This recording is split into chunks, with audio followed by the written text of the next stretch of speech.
আসসালামু আলাইকুম সবাই কেমন আছো আপুরা। আজকে একটা ছোট্ট বাচ্চার জন্য আংরাক্ষা ফ্রক বানাবো। তো দেখতে থাকো, কারণ আপুর বলার চাইতে তোমাদের দেখাটা বেশি ইম্পর্ট্যান্ট। আপু কিভাবে কাটছি দেখতে থাকো। মাপঝোপে তেমন কোনো প্রবলেম নেই, কারণ এটা 6 মাস বয়সী বাচ্চা।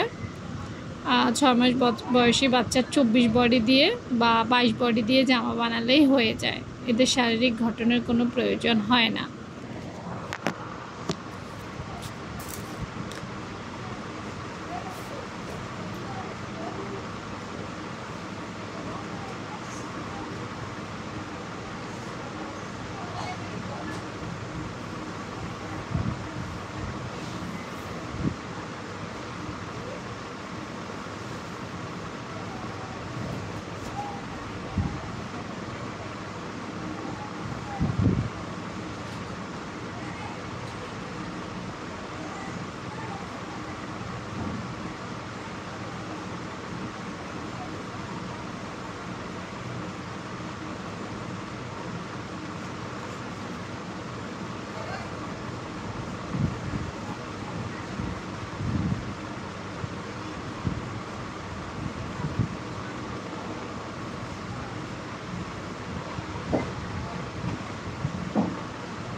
তো দেখো, 3টে পার্ট কাটলাম।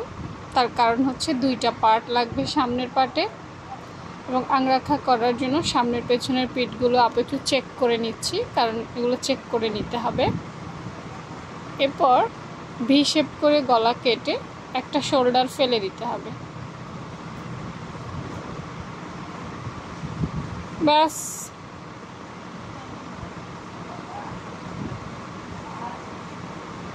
হ্যাঁ, এটা একই প্রিন্ট হওয়ার কারণে বোঝা যাচ্ছে না ডিজাইনটা, তাই না?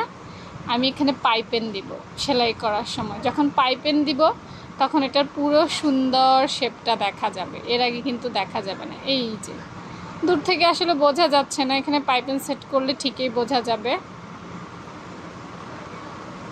আমি একটু কাছ থেকে দেখাই। হ্যাঁ, এই যে কাছ থেকে দেখো, এইভাবে কাটা হয়েছে।